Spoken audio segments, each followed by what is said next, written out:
welcome to the Royal Geek Podcast. I'm your host, Tyler Rollison, also known as T-Roll. And tonight, I am joined by my very good friends. First of all, we have Justin Sandoval, a.k.a. Sandy. And we also have Anthony Amato, who we like to call Shamato. Now, ladies and gentlemen, if you listen to our podcast reviewing the first two episodes of Daredevil, which we are releasing at the same time as this podcast you're currently listening to, this will not be a surprise to you. But if you haven't, then I have a pretty cool surprise for you, all right? This is just the second podcast we've ever done with our brand new fancy, soundboard. Brand new fancy soundboard, which actually allows us to have Justin Sandoval, who has been going AWOL, skipping podcasts left and right. He is on the phone lines. Sandy, can you hear me? I'm in, dude. I got the hotline right this time, and I'm in. I called in. Here I am. I'm so glad. Now, is this innie or outie, Sandy? Right now, I feel like I'm an outie. I'm just living my best life, not constrained to he my is work outie environment. state. I'm here in Philly. You are closer. You are in PA, not PE. I am. Yeah, that's right. But yeah, definitely farther from us. You're closer to wherever they are probably in Severance than you are to. Actually, that's a good point. I always think of it like. I don't know if it's like. I always think of it like Michigan, Wisconsin, kind of in that area. I don't know about you guys. I mean, I legitimately think it's like Montana or Wyoming. Oh, you think that far west? Yeah. Okay, I think closer to like Michigan. So. Yeah, that's what I was thinking. Michigan. All right, 2-1. Shamato, you lose. Okay, here we go. Ladies and gentlemen, I know you're here. You are here because this is the world's greatest podcast covering Severance. Probably not, but we do thank you for being here. This has been a fun ride, and I'm sad that the season's almost over. But we do want to thank you for listening to this podcast. We want to thank you for tuning in every week, and we want to remind you to please subscribe wherever you listen, and if you can, share this podcast with your friends. I know you hear me say this every week, but really, it is the best way you can help us. Also, leaving a review helps as well. But seriously, we are just so thankful. And we have really, really enjoyed doing the podcast for a few years now. But I'd say, guys, I mean, we could maybe have another discussion about some of the most fun things we've reviewed, but this is up there, huh? Yeah, I'd say this is probably like top 3 or 4 for sure. Yeah. Sandy, you agree? Easily top 3, like no, without a doubt. Yeah. We can talk more about that off the pod, but it is it's got to be top 3. Yeah, for sure. Okay, well, here's the spoiler warning. We are on episode number 8, Sweet Vitriol. And actually, maybe even so. Here's your spoiler warning for episode 8. But before we really dive into episode 8, Sandy, you weren't here last week when we covered episode 7, which was the big episode where we finally got to see what's going on with Gemma. And I know you kind of sent us a text. I probably read some of what you thought happened, but why don't you give all of our listeners just a little bit of your thoughts on episode 7? Yeah. I enjoyed episode 7 for sure. Like just being able to see behind the curtain a little bit with what's going on with Gemma. But the biggest thing that I took away from that episode that was non-storyline related was the cinematography. The cinematography was out of this world, man. Like the transitions and just the cuts to Gemma and her torment that she went through was just absolutely fantastic, dude. I loved every second of that. But as far as storyline goes, dude, I think this is a crazy experience to have for Gemma and like us as the audience watching her like suffer through these fears / uncomfortable situations is just very interesting to go through.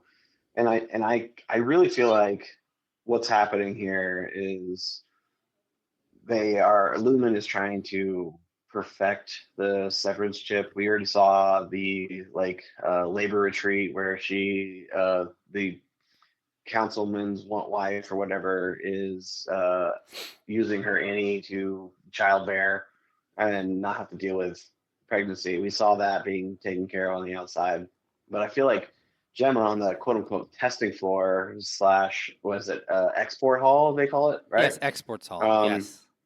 I feel like they are trying to perfect their chip in such a way to where they can mass produce to the general public and sell the fact that, hey, if you don't want something bad happening in your life, like you know how you feel when you're on an airplane or how you feel when you are in an awkward family reunion, you can just quote unquote sever yourself. Like that's what I feel like they're trying to do. Like Gemma's perfecting that for them, and their only way that's possible is like the data that they collect from her experiences. That maybe that has something to do with what Mark's refining. Like he's trying to take out the experiences from Gemma's head of what she's going through. I don't know. It's like very strange. But it's like as far as Cold Harbor goes, I feel like Cold Harbor is like the last room she hasn't been in, and it's because Mark hasn't finished creating it yet, and it has to do with the miscarriage that she had. I feel like it has to do with Mm. death, but I think it has to do with death of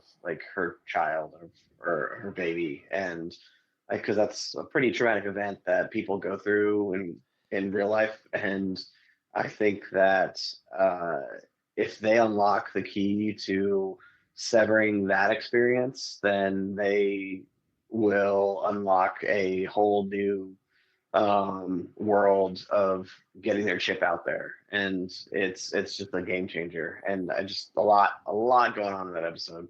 Yeah. Yeah, man. So much happening in that episode. And the theory of what they're doing, like it seems like there's a couple purposes or there are a couple things happening, right? That like whatever they're potentially trying to do with maybe resurrection, maybe bringing, you know, the Egans back to life to some extent. But also this whole idea of like how they're looking to maybe mass produce this chip, which, you know, Justin, you mentioned. And also, we did have our friend Kyle, who's written into the podcast a couple times now. Shout out, Kyle. Kyle G, actually, which I think stands for gangster. So, Kyle Gangster writing in for the pod a couple times, which, by the way, anybody who wants to do that, all you got to do, send us an email, royalgeekpodcast at gmail.com, because we only use Gmail. Maybe yeah. he's related to Dylan G. Ooh, maybe he is related to Dylan G. I don't know. Shout out Kyle. That's cool. But yeah, Kyle Gangster sending in another thought a couple days ago. I don't know when this was, but he talked a lot about just the chip itself, mass production for the broader, I guess the whole world. And again, James Egan talked about this a little bit in the couple lines we got from him. Yeah, we got like essentially like one line. yeah, exactly. But he had some cool things to say. So one of the things that he said is he says I've actually heard people speculate that the marketing behind the Severance chip would be something like if you are in a situation that you don't want to experience, you can flip a switch and turn off your Severance chip. Which again does make me wonder. I'm gonna pause what I'm reading from Kyle, but does make me wonder about that. The senator's wife who was going through labor. It's like, okay, so who is controlling her chip, right? Yeah. Like, I really want to know that. And that's what Kyle's about to get into. He says, I don't think this is accurate. I believe a key component of what MDR is doing now, what MDR is doing when they refine the numbers is somehow preparing the chips to activate automatically, which is a fascinating theory. Terrifying. Game changer, Sherry. Game changer. Game changer. Yeah, Kyle G for game changer. For example, when you arrive at the dentist's office or get on a plane, the chip recognizes the associated emotions and triggers severance. The reason I think this, the reason I think this makes more sense is that if it were controlled by a physical switch, what would prevent an innie from choosing not to switch back? Yeah. Exactly. Like you can't. And that is what it seems like they're kind of doing is like they're putting you through these stressors in these moments. It would also make sense of like they're trying to evoke emotion from the MDR staff. Yes. Like by the numbers doing that. So that would make a whole lot of sense if that was related to it. And honestly, what I think, getting back to what you were saying about the senator's wife, I think that was just a simple, just like you're on the severed floor. Whenever you pass a certain point into that lodge, Oh, you think so? she's just severed. You think that whole lodge it's like spatial? I wouldn't be surprised. That's interesting. Okay. Because it is specifically all supposed to be birthing lodges, but of course, it doesn't affect Devin because she's not severed. So Oh, that'd be interesting. yeah, Okay. I thought it more like yeah, because I think because it's still working on that old technology that it has to be Yeah, past a but certain point. okay, and that's fair, but I'm just thinking like if and when they mass produce this, how do they like there has to be a when you sell the chip, in my mind there's no way they would sell to people like, "Hey, we'll control your chip." You have to be able to sell to them that you can control it.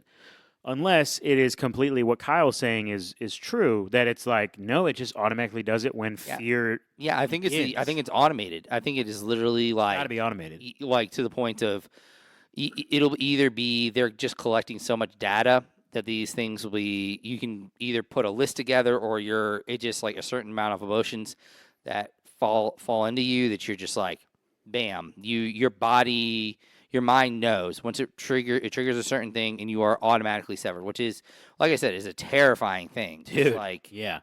what if you end up I don't know, what if you have like extreme anxiety? Yes. Are you just like constantly severed because of the fact that you are you would normally be in a heightened sense of anxiety all the time?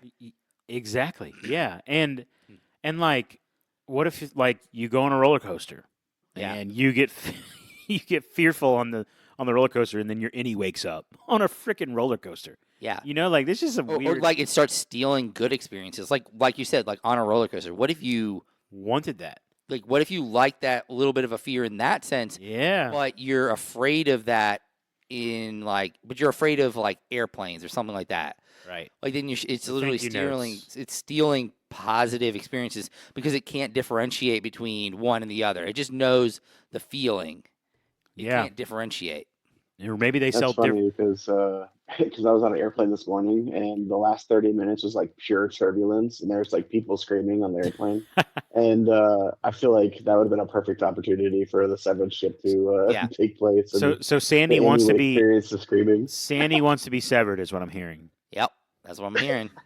All right, real quick, one last thought from our friend Kyle. He said, lastly, I do think Cold Harbor has to do with Gemma. This is an interesting theory.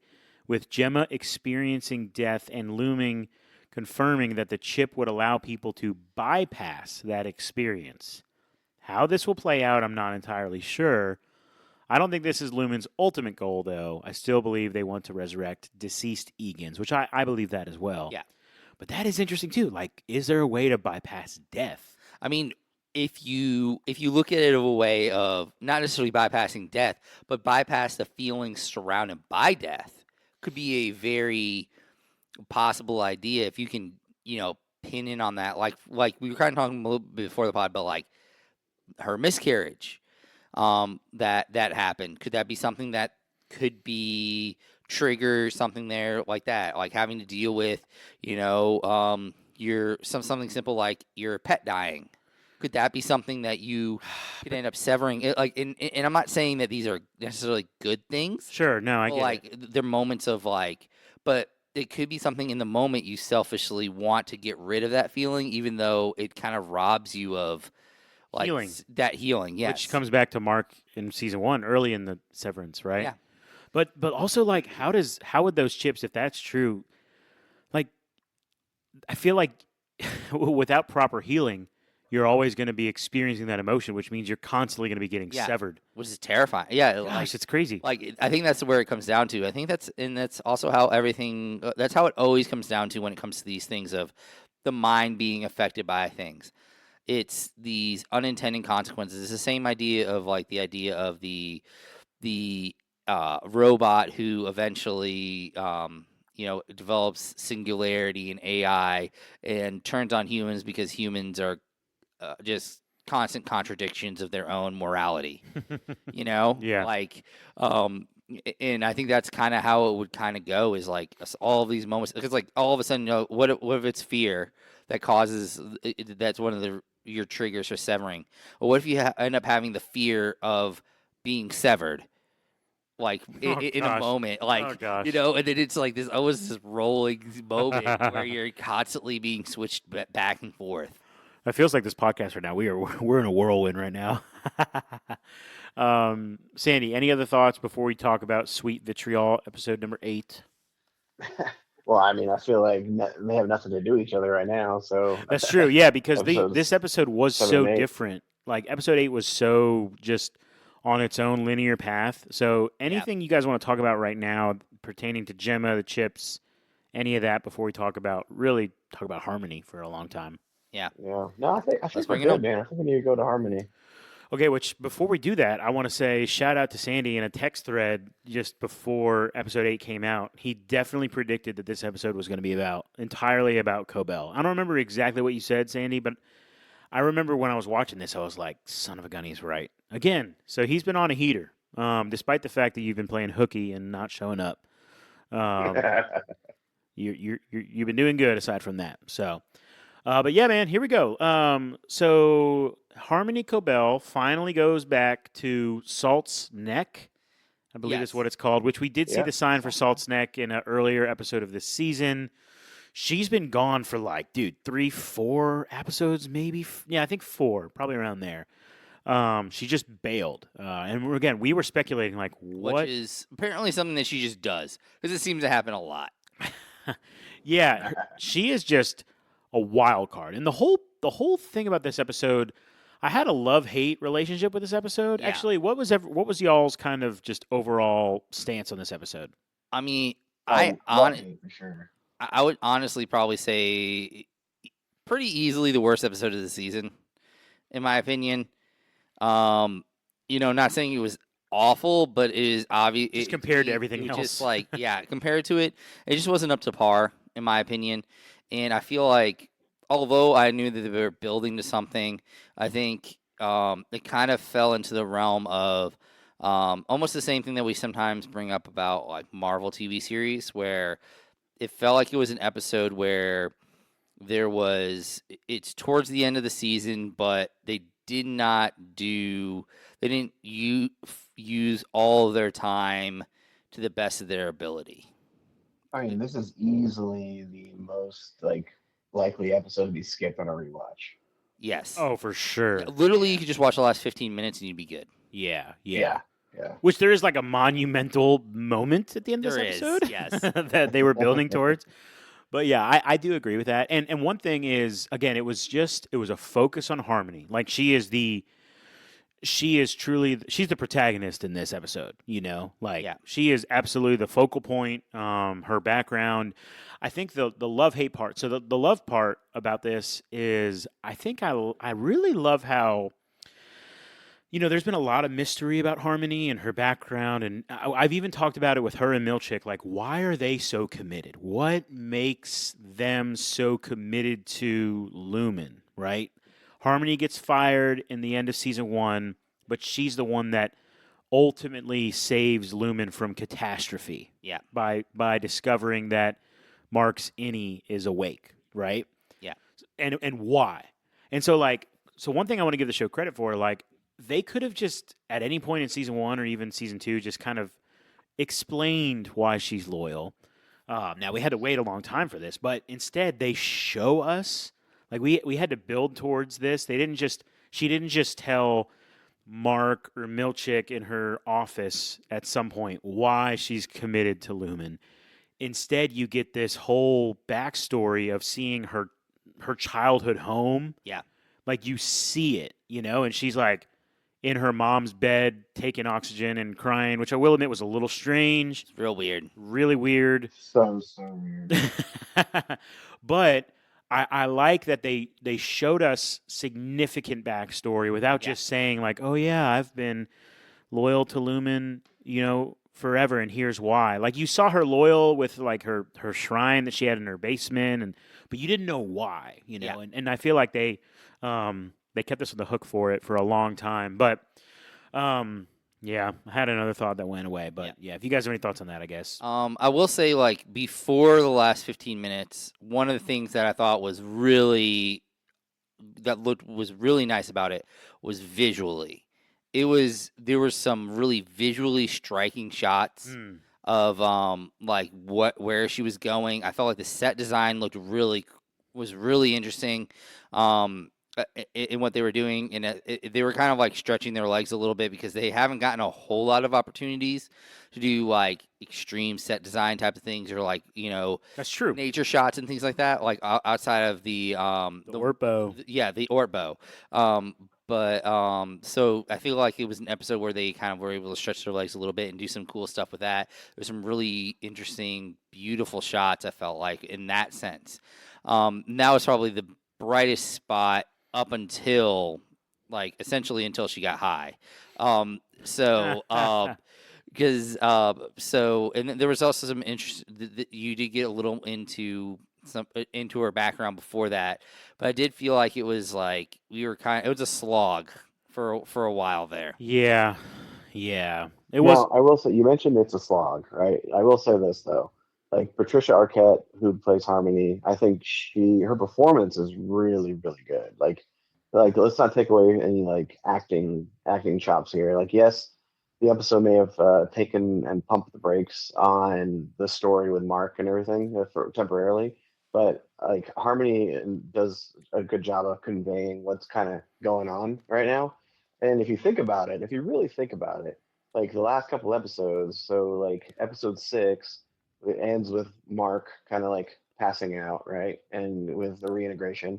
And then episode 7 is all Gemma, but like kind of maybe also in Mark's head too, like what's he's thinking about while he's passed out. And then Devin, that episode 7 ends with Devin calling um, Miss Selvig, which is obviously Harmony, and then now they pick up with Harmony. So like it's still a linear story being told as far as the events go. And so and then this episode 8 is just like a linear story of just Harmony and what she is doing leading up to the Devon calls. Yeah. Yeah, for sure. Now, I will say one thing that maybe could have helped. It was the shortest episode, which, again, it's the whole love hate thing here. It's like, I think to some extent, I don't mind them doing just a focus on Harmony and her hometown and going back. But here's one thing that could have made this episode maybe just a little better is, in my mind, like, maybe it would have been cool to see some sort of discussion back at Lumen involving Drummond, talking about how he went back, like as she is discovering that Drummond was there. That when Cobel discovers that, Sissy tells her, like, what if we got a scene of like him talking to someone at Lumen about what he did and what he was trying to find and he couldn't find it, right? Yeah, maybe we got like a little bit of that, and maybe he throws out a little something of maybe he talks a little about what he found at Herbs, Right. like in Yeah, that too. yeah, Like exactly. he's kind of giving like a breakdown of kind of what he's discovered. Yeah, like I think just a little bit of something back at Lumen could have just added a little more to this episode. But I'm you know, it's kind of one of those things like, yeah, it's not the best episode compared to all the other ones that are literally amazing. But nonetheless, one thing I did like, Salt's Neck, the town, man, so much character in, Yeah. and you talked about the set design, but just there is real character in the buildings, the people, all like 7 of them, right? Yeah. In the whole Which is town. another made-up town in this universe. Yeah. Like I looked it up on Google Maps, and there is no Salt Lake. No, So, of course Well, not. yeah, because the town is, Lumen left them behind. Yeah, that's right. and also like if this is also in the state of Kier, 238 miles is really far. So it's a big state. But anyways, Well, yeah, that's what I'm saying. It's like Montana, or Montana. Wyoming. Yeah, fair enough. Fair enough. But yeah, there is a lot of character in this town. Everyone's high, Yeah. right? You literally see what's cool is like you see the first factory, like Yeah, that's true. where Kier An falls ether in. factory. Yeah. Yep, the ether factory where Kier falls in love with his whatever his wife's name is. I don't remember. They've mentioned it a couple times. Yeah. But I mean, yeah, the town told a story, which I really loved. Yes. Man, was it gritty, and it just looks like a town that was used and abused by Lumen and left behind. Yes. Like even to the point of like the entire reason why the town is addicted to ether is because of the factory. Like Mhm. like it's pretty obvious, and they play it out that like probably most of the town was employed by the ether factory, and ether is something that, if inhaled, it's a drug. It's literally it's an anesthetic. It's a very, very old school anesthetic, and that also tracks for the Lumen world where everything seems to be old timey. Old school, yeah. So it would make sense that they would the after effects essentially of the factory shutting down would have lasting effects on the town people. Yep. Yeah. So, yeah, that the town is decaying, and we get introduced to the character of who's the dude? I think is it Hampton? Isn't that what they said? Yeah, I believe Hampton. so. Yeah, Hampton. Yeah. Okay. So Hampton, we learn his name at the end.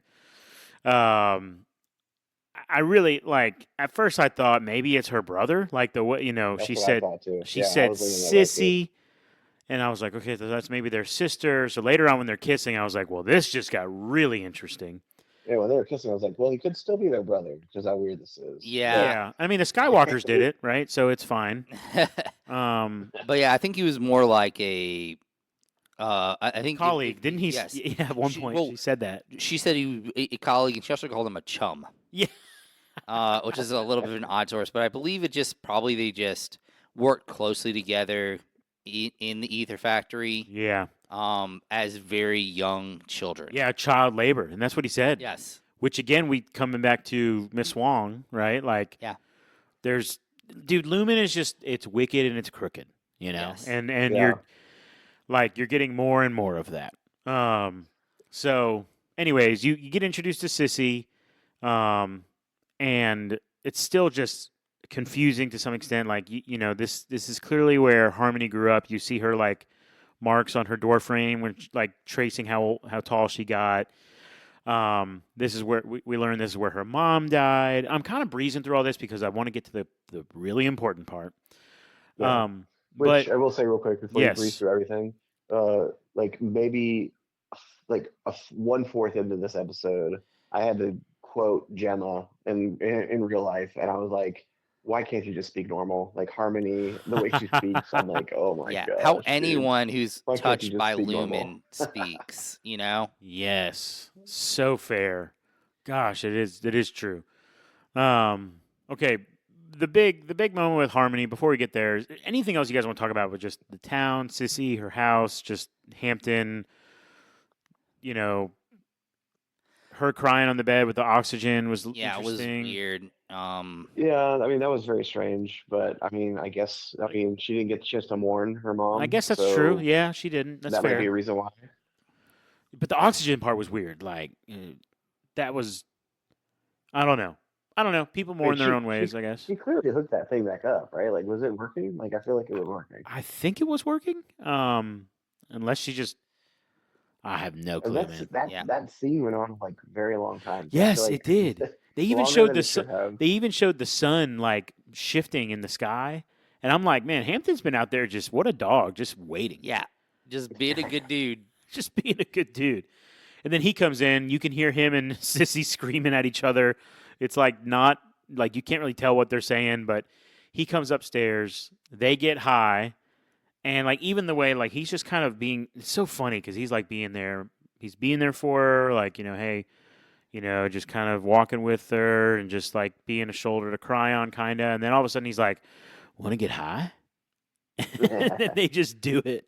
Like, again, weird, but Yeah. I Dude, mean, he went from like this like old timey bar dude to like a Towley from South Park. What a guy! Like, Yeah. it's just oh my gosh. What a moment for the Royal Geek podcast. Tally getting his first ever nod on the pod. That's awesome. shout out Towley.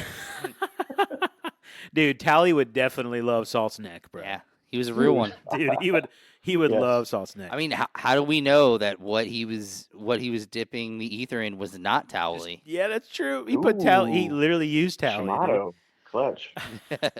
All right, we're about 30 minutes in. Let's talk about the big reveal. Yes. So Harmony is looking for something, and we don't know what. Right? She finally gets into her mom's room, And I get the sense it's so funny because Sissy tells her that she sold all her stuff to give to the poor, and clearly a lie. She hid it in the shed outside. Um, but the big reveal, there's like this bust that she's got, and of Kier, I think. Was it Kier or one of the Egans, or I don't know. I think it's cute. It's cute. I think it's Kier, but anyways, doesn't matter. What really matters is the hidden compartment that is holding her original notes for literally everything. Yes. We find out Her that sketches. her sketches. We find out that Harmony is the true OG, like creator of The severed program. the whole Severed program, everything that it Okay. entails. Which I found that very ironic that she pulled it out of the head of Kier. Yeah, she Like, literally, she pulled that's it out. That's pretty cool. I think it's also interesting is like they, show her annual reminiscences, which was like her yearbook Right. from her schooling time, and it also kind of is giving you this like, and I think that's important because it's kind of giving you this time period set up to where like how long she's actually been doing this.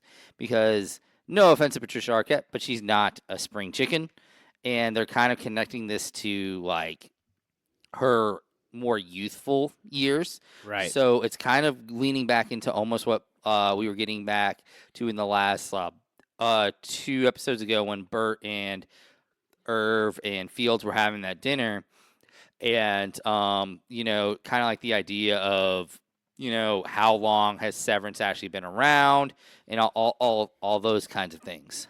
Exactly. Ooh, that's a good point, dude. Bringing that up with the dinner, how they let that slip. This kind of like adds on to that storyline because she started working in the factories when she was 8, and so at some point between 8 years old and when the Severance program started, which I don't know exactly the year, Yeah. it's 12 years before, I guess. Remember, we're going quarters here. We're going quarters. But like at some point in there, she created that, which is pretty interesting. And like, the Egans, we know they're wicked, right? Lumen, we know it's wicked. For everything they're doing to Gemma and just so many other things, right? But also like even at like a simplistic pride sense, like Jaime Egan seems to be the one who, he was because he's been in charge her whole life. Yes. He is and literally in the meeting with Helena, she straight up, what that Mark has, he straight up says that it was her father who created it. That's right. So like he literally stole the ideas, Yes. has stolen all the credit for it. And what's crazy to me is like, wow, how indoctrinated has she been to where she has just let this happen her whole even Sissy was like, this is extraordinary when she's looking at the notes. How come you never said anything? Even Sissy was like, to some extent, whether she really meant it or not, she said the words like, why have you not said anything? And then what she says afterwards is talking about, well, they threatened banishment. Like she was worried about what would happen to her in the cult. Yeah, right. And then something crazier is that Sissy then tries to burn it. So you talk about someone who is just straight up like deep into this cult. Yeah. Lives for the 9 or whatever they said. That was an interesting way to talk about how still follows the 9. Still follows the 9. She is so devoted. And Hampton said that she's like a pariah there. And that's probably because whatever is left of Salt's Neck is so over Lumen and all their lies. Yeah. Except for Sissy. And so it's just so interesting, man. Cobel is the real creator of the Severance procedure. This is all on her. And but this whole time we would have never known. Yeah. I think what's really interesting about this realization is it directly connects back to the last time we saw Harmony and her conversation with Helena. Because if you remember in that conversation, Helena says, I think you've overestimated your contributions and underestimated your blessings. And I think that what essentially what happened was Harmony was like, I think what she literally wants to do is she went to get that book so that she could jam it in Helena's face. I think that was the entire inciting incident, Really? why it took her so long to actually do anything with it. Because this whole time she could have, if she really wanted to, gone back and got that book. But I think it's that line by Helena that made her be like, you know what? You have no idea what you're talking about. Like, she's like, I'm gonna go get evidence. I'm gonna jam it in your face. I'm gonna make you look like an idiot. Right. Right. Wow. And it's so interesting too, because like Helena, like we still don't really know. We just get Any of such her intentions. yes, we just get such a vibe from her that she's like not really about all of this, like the severed Yeah. stuff and everything. Like, I feel like almost if Mark Scout were to be like, "Do you want to run away together?" She'd do it. yeah, Oh, she would. I She think for sure would. she, yeah, bro, she would.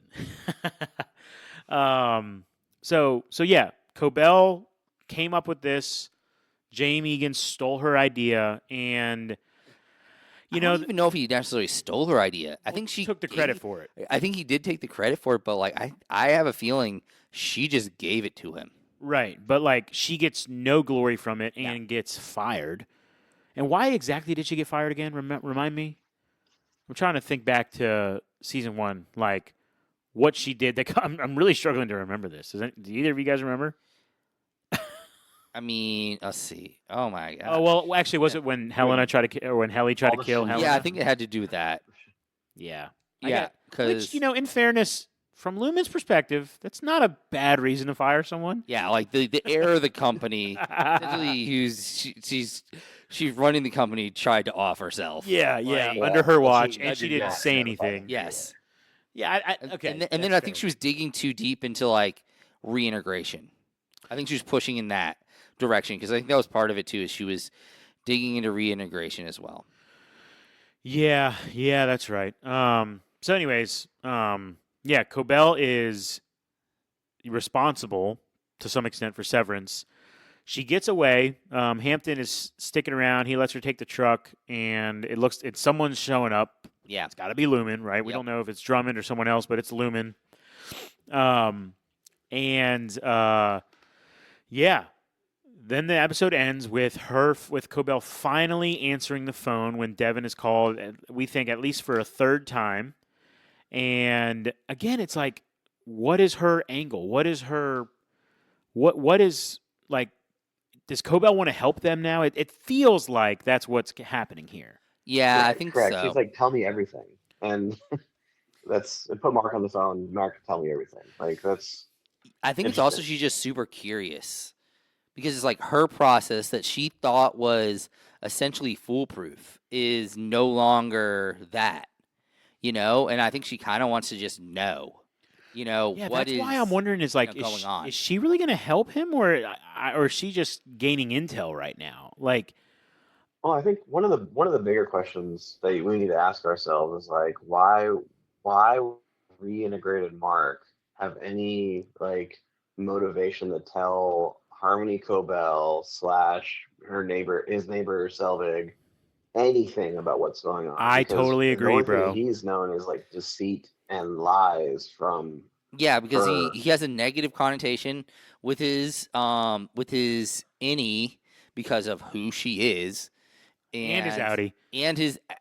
and somewhat to his out, although his Audi is kind of like on the because his Audi really only knows her as Miss Selvig. Yeah, but he knows like his last time he saw her, he said, "Do you know something about Gemma?"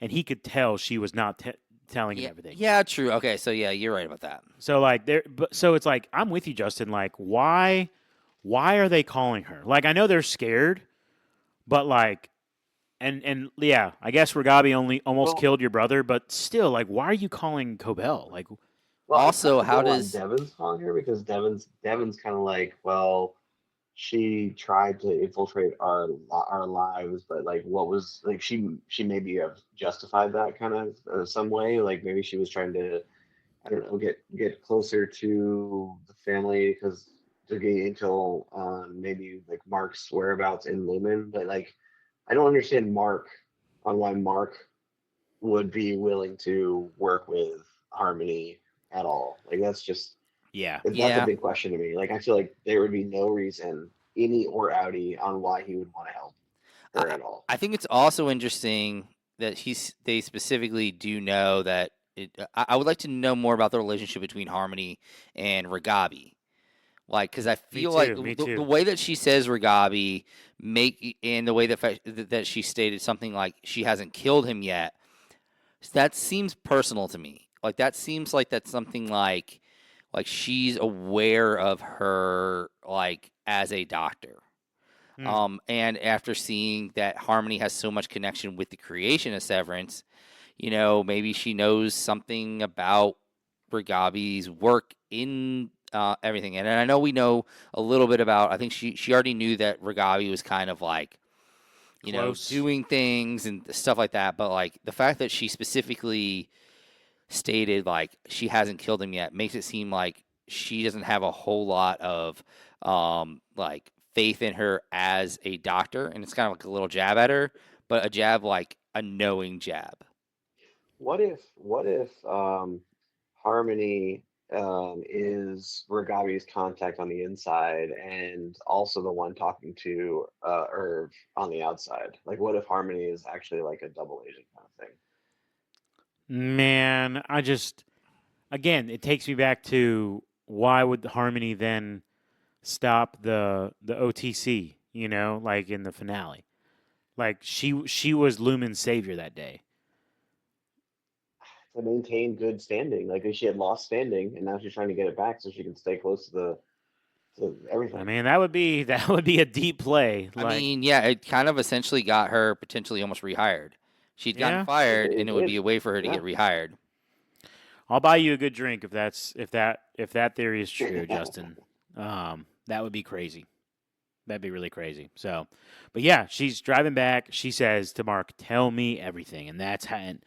And again, I think it feels like they're setting up a penultimate episode where Mark is reintegrated fully, which I almost okay. Here's my theory: PD died because he couldn't totally get reintegrated. I think.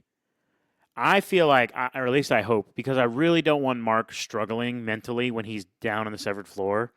I want to see a fully reintegrated superhero Mark find his Yeah. wife. You know what I'm saying? Like, Yeah. so it feels like they're setting up a penultimate episode where maybe Cobel and Mark are going to work together. Maybe, perhaps.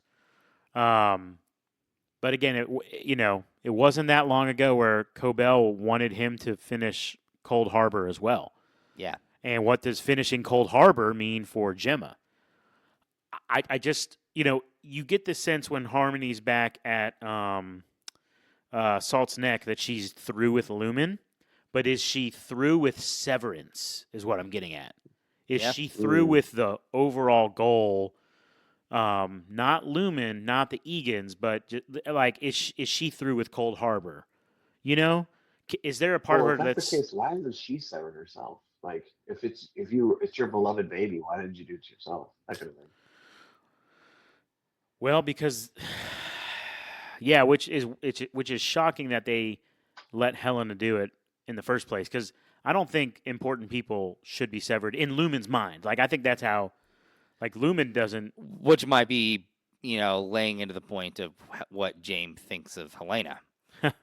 that's that's true, and Helena knows that this is like her one chance to do right by her Yeah. father. Dude, I still think Helena's the one that's going to blow this all up somehow. Like I don't know, man. I mean, I wouldn't be surprised to see Helena like go like rogue, like at some Yeah. point, like in all this, and because like Helena and I know they hate each other. I know Helena and Helly hate each other, but honestly, like personality wise, they're pretty close. Like their like drive and their like kind of ambition it lines up. Now, it's almost like a study in like the idea of someone who grew up rich and someone who grew up with nothing is what it kind of feels like the way they go about it and the way they feel like what they are owed in these moments. Yeah. So it's an interesting like social play, I think, in that way. but I think actually like personality wise and drive wise, they actually have a lot of similarities. Yeah. Well, we got 2 episodes left of season 2. Clearly, I mean, in my mind, I haven't looked this up, but there's got to be a season 3 because in my head, there's no way this can be wrapped up in 2 episodes. I don't think they want it to be in 2 episodes. What'd you say, Justin? Too many questions. Yeah, there's too many I feel questions. like this episode only unlocked more. We got a little to half answer again. Yeah. Yes, which we got to start getting answers, guys. Y'all got to help us out here. If we don't get answers in the penultimate, I'm gonna start freaking out, but it's okay because the show's great. Yeah. Okay, I think we're about done here, boys. Any last thoughts? Well, I mean, you mentioned freaking out. I'm kind of in freak out mode right now, to be honest with you, about if the show's going to continue to be as good after next week's episode, to be honest with you. What do you mean? Explain. Like, Explain yourself. I'm freaking out if this is actually going to be a good show or this is going to be a disappointment. Because this episode was so disconnected. Will next week's episode give us enough answers to where I can salvage the way I feel about the show, about the goodness of the show, the greatness of the show? I do think there is, like, piggybacking off of that idea as well, I do think there is something to be said about the fact of how we will feel as fans if we are not given at least some answers, and then if we have to wait another 2 or 3 years before another season. I think it will leave a little bit of a not the best taste in our mouths if we are, it feels like you're almost getting, you're, getting drug along in a relationship and you're just never really getting the answers you want. I do think there is a possibility that at some point we do run into that part of it. I think right now we love the mystery of it and everything like that, but you have to every once in a while give us something, Yeah, that's fair. I mean, they did give us a big thing this week, though, and last week they gave us a big. I mean, I feel like the last 2 weeks they showed us that Gemma is actually Gemma, which was super significant. She didn't, in my mind, she didn't die. I think. I mean, I know that was your like kind of layout of that, but I think for a lot of people, we all kind of assumed that she wasn't actually dead. And that it was Really? just I was never really in the clone camp. But or you anything thought like that. you thought Gemma, fully conscious in her memories and life, was like aware of what was happening down there. I'm not aware. I would See, say. that's my thing. Like knowing that Gemma is literally alive down there is what's crazy to me. Like it's one thing for them to have her body and resuscitate her, and maybe like give her some fake memories or something. You know what I'm saying?